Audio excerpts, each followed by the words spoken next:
Okay. Magandang gabi mga kapatid. Doon pa lang sa praise and worship, tapos na eh. Blessing na, di ba? Alam mo yun, when we're praising the Lord and we're praying, nandun yung hawak ng Panginoon, yung gabay niya sa atin. Hindi nawawala kahit konti tayo. Doon pala sa pagkakanta natin, na-touch na ako, lalo na doon sa prayer. O tara, uwi na tayo. Tapos na pala. No, kidding aside. Okay. Actually, may notes tayo ngayon. Notes ako. Thank you for this opportunity, mga brothers. No? Even though kabado ako, I prepared this for a week. And I pray to the Lord na sana etong message na to will touch our lives and others' lives. Because sometimes lahat tayo may pangangailangan tayo. We need friends, our family. We need sometimes comfort. Sometimes nga sabi ko nga, God will take it all away from you. Para malang paalam sa'yo. God will give you everything you need. God will give you comfort, safetyness, and peace of heart. Now, the title of my message is here na sabi nga, our subtraction is our God's multiplication. Lahat naman tayo alam natin yung mga ibon ay lumilipad na may pakpak, ang eroplano lumilipad na may pakpak, tama po ba? Tanggalin mo ang pakpak, makaalipad pa po sila. Just our lives na tayo nandito tayo sa abroad. Lumipad po tayo dito mag-isa. Hindi natin nawala ang ating mga kasama sa pamilya. But God never leaves us. He never forsakes us. We pray, we trust Him, we follow His word. Sabi ko nga sa inyo, yung pagdating ko dito, dati nun, si Brother Rafi lang nakikita ko sa kusina. Nilalabas ko lahat ng alam ko sa Biblia. I encourage him, I encourage other people. And come to think of it, na tatayo ako sa harapan ng maraming tao. Nahihiya ako, sabi ko, di kasi ako ganun tao. I'll just give you a short story. When I was in Yokohama, when I gave my life to the Lord, nag-share lang ako ng life ni Daniel, Jacob, sa harapan ng building air condition. Nakakausap ko mga mechanical, nakakausap ko yung mga janitor, usually mga security. Hindi ko naman alam gagamitin ako ng Panginoon para ngayon dito sa harapan nito. When I remember when I'm talking to other people about how God multiply all our needs, naalala ko agad yung mga Israelites. Now, how God give them 40 years manna and tubig.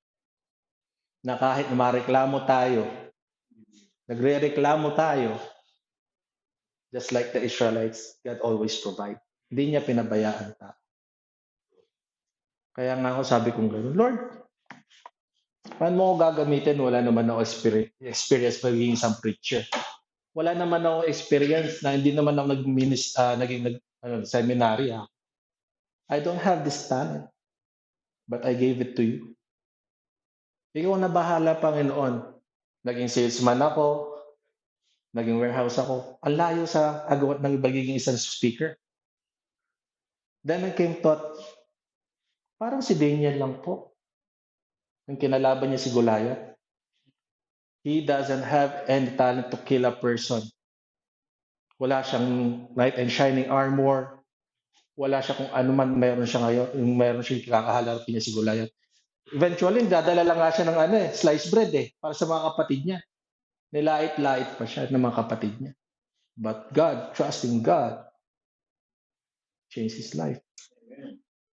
Pinatumba niya pinakamalaking tao. Pinatumba niya si Goliath. If God can do it to the life of David, God can do it also to you. That's one point na sabi ko, God, if you can use me in your ways, here's my life. I'll serve you. Ano bang klaseng paano ako dumaan? Anong proseso, Panginoon? I'll take it. So to this verse, let me just open to you the first verse na tungkol kay Gideon na may sundalong 23,000 na sundalo na lalaban-laban si Midianites. Okay? Actually, let me just open it to you.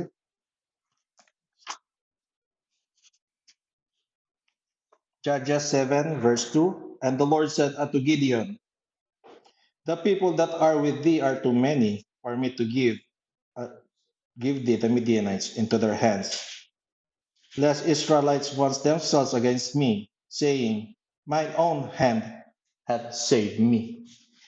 Okay? Kung babasahin niyo po dito, aking sariling kamay ang nagligtas sa akin. Remember Gideon, siya po ang tinalaga ng Panginoon para makilaban sa Midian. Nakakuha po siya ng ilang sundalo? 32,000 soldiers. Sa 32,000 soldiers, di ba po? Win-win situation na po yun, hindi na kailangan nila lumaban, di ba? Sa 32,000 sundalo na hawak ni Gideon, hindi niya na po kailangan matakot.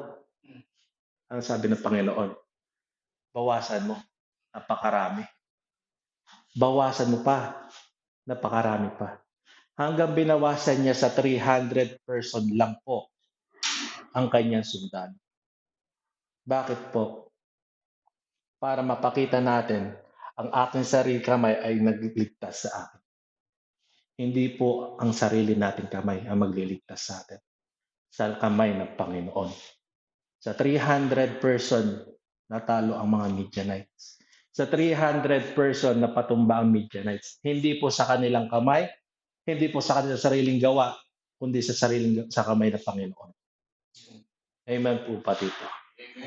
Sometimes God will take away some riches into your life.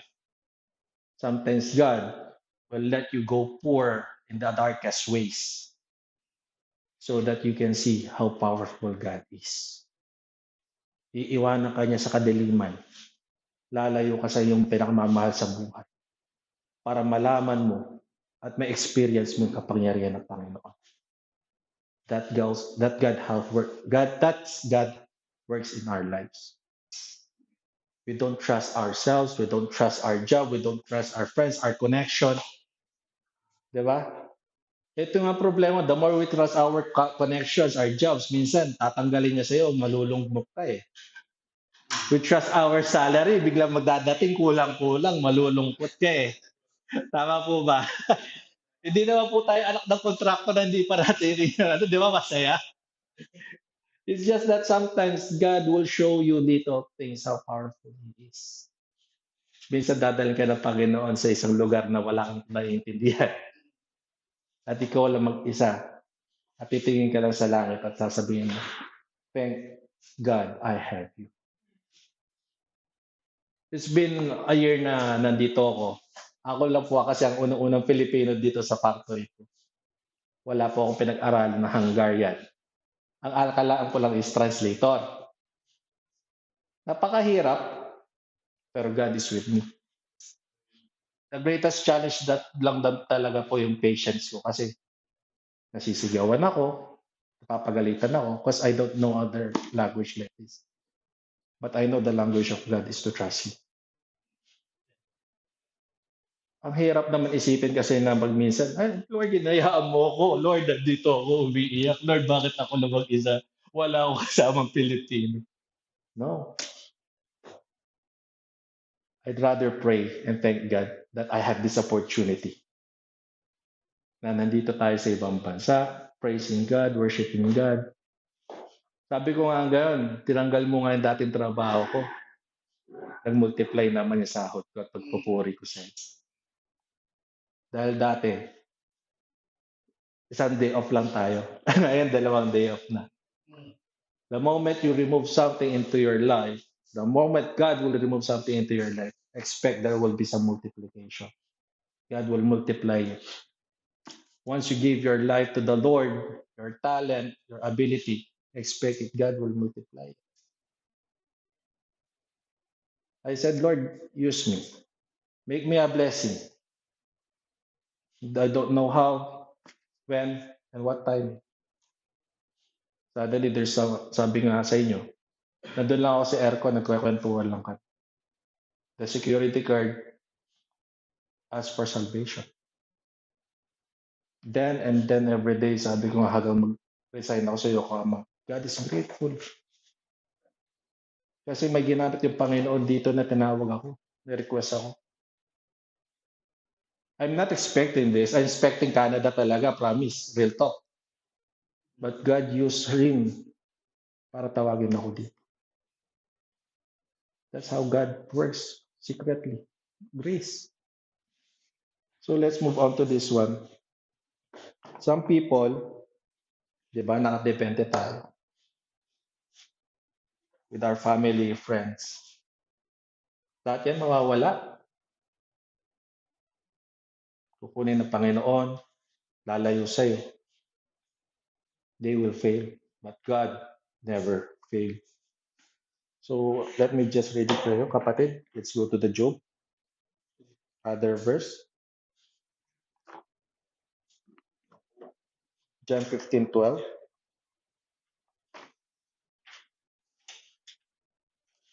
15 and verse 2. Ito yung pinakamasakit sa lahat eh. Masakit siya in other way, but good thing siya para sa atin. Every branch in me that beareth not fruit, he taketh away. And every branch that beareth fruit, he purgeth it, that it may bring forth more fruit. Di ba? Ito yung paradox ng subtraction and multiplication ng Panginoon. Di ba? Para tayong mga skulptura ng Panginoon, pag binigay niya, isang clay lang yan. May tatanggalin siya sa atin, may uhulma siya sa atin para maging perfecto tayo. Just like this scripture, na bawat sanga na sa akin ay hindi nagbubunga, ay inaalis niya. We have some friends in our family, also with our family, na minsan hindi na siya nagiging encourage. May barkada tayo minsan talagang lumalayo sa atin. Nakakala natin minsan masakit kasi nila tayo. But sometimes, hindi lang tayo talaga nagbubunga. Kaya lumalayo sila sa atin. Dahil minsan, being with our Lord and Savior is something na sabi ko nga, some of our friends don't like it. Some of our family don't like it. We don't have the same religion. Right? Kaya nga sabi nga dito, ang hindi nagbubunga ay inaalis niya. At ang bawat sanga na nagbubunga ay lililinis niya upang lalo magbunga. Sometimes nakakalimutan natin, we smoke, we gamble, di ba? Real world situation, natutokso tayo. Pero once tinatanggal natin isa't isa to at binibigay natin sa Panginoon, Lord, help me to remove this. Lord, help me to change this. Magbubunga tayo sa pangalan ng Panginoon. It's just that sometimes it's very hard. Apostle Paul, he died day by day sa mga kasalanan ginagawa. He prayed to the Lord. Tayo pa kaya may mga kasalanan araw-araw. When we wake up, unang gawa, check na Facebook. Bago matulog, ML. What if we subtract sometimes to read the Bible? Diba? Why can't you just subtract sometimes to give your time to the Lord? Before when I came here, I'm so stressed out. I don't know what to do. Lord, anong gagawin ko? Simula na wala yung time ko, kaka-stress, hanggang naging stress na yung mukha ko. I pray to the Lord. I give time to the Lord. This is what God can do to your life if you give it to the Lord. You will bear much more fruit. It will multiply it. Sabi ko nga, wala nga akong experience sa pagpe-preaching. But to this thing na binasa ko, lilinisin niya upang lalong magbunga. Is something grateful to our lives. Remove something into your heart, galit, sa kapwa. Yung paradox nga ng Bible mabibingi kayo sa sinabi ko Ang kaaway mo, patawarin mo. Ha, Lord, paano? Ano? Patawarin yung kaaway. Forgive those that have sinned against you. Ang hirap, di ba? Papatawarin mo yung kaaway. Paano po yun? Lord, paano po yun, Lord? Ang hirap nun, Lord. Kaaway mo But that's the Bible. Patawarin mo sila. Katulad ng pagpatawad na sa atin. Forgive them 7 times 7. Hindi ko naman sinabi na ako nagsabi nun, 7 times 7. Sa Biblia po yun. Forgive them 7 times 7. Sa Greek word, unlimited. Walang katapusan. Dahil kung may sama ng loob sa puso mo, yun ang kokontra sa'yo, malilis ka ng landas sa Panginoon. Dadating pa lang sa church yan, dadating pa lang sa fellowship, hindi na si brother na yung nawawala. Right? But if you learn to forgive, you will say to your heart, Lord, thank you for He came. He came to read the message, to receive the message that you gave them. He came to praise you. He came to worship. Napasarap sa pakiramdam po.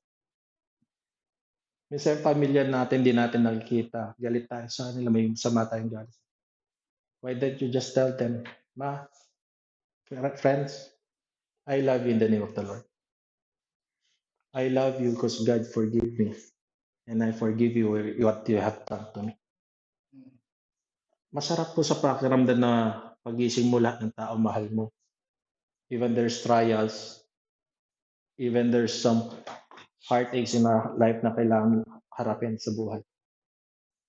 It's just that sometimes nakakalimot po tayo. Kaya nga sabi ko, thank you Lord for this fellowship to remind them about your good works and your love and grace in this Holy Bible. Thank you Lord for the brothers that build this fellowship. Because without them, Panginoon, di ko po alam nasaan na naman po ako ngayon. Kasi nandiyan ang Satan. Always remember this guys, once you came to the Lord and trust in the Lord, the Satan will not stop to attack you. Thus God has a greater plan for you. Siyempre ang Satan ayaw niya po magawa ng Panginoon. Gusto niya ihulma at paggawa niya sa'yo. Kaya aatakihin ka niya hanggat kaya niyang atakihin ka. But always think about this. Our God is a powerful God. Amen. Kung ano man pinagdadaanan nyo ngayon, kung ano man ang nasa puso nyo ngayon, always thank God that He has a greater plan. Hindi ka niya papabayaan, hindi siya lalayo sa'yo. Yung pinagdadaanan natin minsan kasi, sabi ko nga, hahakbangan mo lang yan. Gagabayan ka niya at di ka niya iiwan. That's another message from another time, okay? It's just that it will take time. So upon this, gusto ko naman i-share yung life ni Apostle Paul. Kung alam niyo si Apostle Pablo na tinawag siya sa hukom ng Romania, tama ba? Roman. Tinawag siya dahil sa flood control, no? Ay, hindi po pala sa flood control. Tungkol po pala sa pagtitiwala niya sa Panginoon, sa faith niya, sa pag-message niya sa Panginoon. And I think when I'm reading the life of Paul, napakahirap pala ng ganun. No?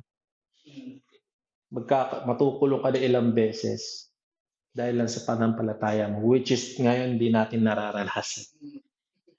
Napakaswerte po natin dito, no? Tapos nasukom siya ng mga religious court. Ito po yung nabasa ko po sa kanya, no? Ito yung napakaganda. And I wish, yun nga, mabasa natin lahat ito. At my first answer, no man stood with me, but all men forsook me. I pray God that it may not be laid to their charge. That in it stand that the Lord stood with me and strengthened me, that by me the preaching might be fully known, and that all the Gentiles might hear, and I was delivered out of the mouth of the lion. Ang sarap pakinggan na yung panahon na yon, no? Si Apostle Paul tumayo sa korte. Wala siyang kasama kundi siya lang mag-isa. Wala ang kapamilya, wala mga kapatid, wala mga kaibigan. Roman court, religious court. Isa sa panahon na yung pinakamataas na korte sa lugar nila. Religious court, ililitisin ka sa pagpapahayag ng salita ng Panginoon. Tapos wala kang katabi, wala kang suporta. That's the pinaka-hardest part na nakita ko. Ayan, no? Sino man ay walang kumampi sa akin. Pagkos pinabayaan ako ng lahat, wag na akong ibaling sa kanila ito.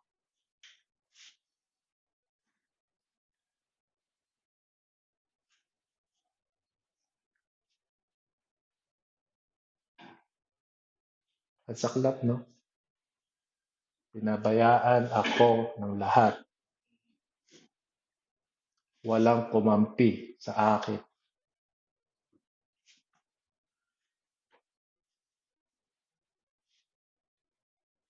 Ito iniisip ko to, ang sakit eh. You start to think of it, some of your friends, some of your family will come into the point na wala nga sila sa tabi mo. Nandun ka lang sa kwarto mo, nakapatay ang ilaw, bagsak ng katawan mo, umiiyak at humahagulgol.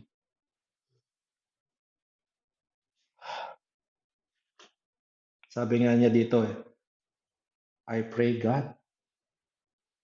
Ninalangin siya. Dapat po at ang Panginoon ay sumaakin at ako'y pinalakas upang sa mga pamamagitan ko ang mabuting babalita. Ninalangin siya. Panginoon ay sumaakin. Highlights niyo to. Ang Panginoon ay sumaakin at ako'y pinalakas. They will leave you, but God will never forsake. This is the message that I want to give to you. That every subtraction na tinatanggal niya sa buhay niyo, God will never leave you. He will multiply it. He will never forsake you. There's sometimes sa ating mga buhay na masakit. Kala mo tinanggal niya for your own. It is tinanggal niya for your own good. To believe in God sa gitna ng korte na sabi nga niya, Panginoon ay sumaakin at ako'y pinalakas. Dapat what yung nangyari sa kanya ay pinabayaan ako ng lahat.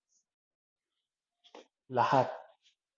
Pinabayaan ako ng lahat pero ang Panginoon binigyan ako ng lakas. Think about it.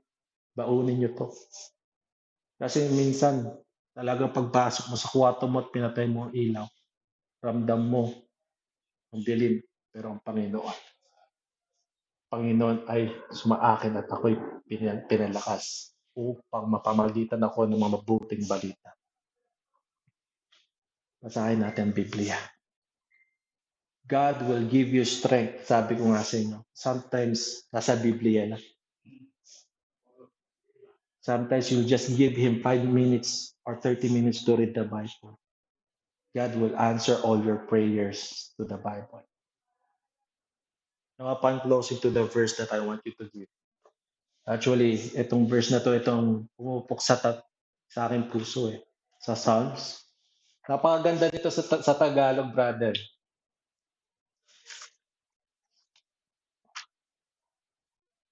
I will lift up my eyes unto the hills from whence cometh my help. My help cometh from the Lord which made the heaven and earth. Basahin po natin sa Tagalog, no? Ay, nasaan? Wala ba? Ay, yung Psalms 121. Titingin ko ang aking mga mata, mga bundok. Saan baga manggagaling ang aking saklol? Ayan, tama. Ayan yun. Mga kapatid, ito ang gusto ko pabaon sa inyo this week. Bago tayo mag-fellowship lahat. Dahil yung panahon na parati tayo mag-isa. Ito ang pinakamagandang basahin. Titingin ako ng aking mga mata sa mga bundok. Saan ba manggagaling ang aking saklolo? Ang saklolo sa akin ay nanggagaling sa Panginoon na gumawa ng langit at lupa. Kaya napakapalad po natin ng Panginoon parating nandyan sa atin, hindi tayo pinapabayaan. Kahit malamig nag-i-snow, hindi tayo binitawan ng Panginoon. If there's some troubles that comes into your life, always read this. Ang saklolo sa akin ay nanggagaling sa Panginoon na gumawa ng langit at lupa. Thank you all for your time. I wish this will be a great blessing to you guys. Even though this is just a short message, this is something na sabi ko nga, babaunin nyo pang araw-araw nyo. If you feel burdened, if you feel lost, nandyan Panginoon. Sasaklo sa akin. Ang Panginoon ano gumawa ng langit at lupa. Ano pa bang kailangan natin? Amen po ba tayo? Thank you so much.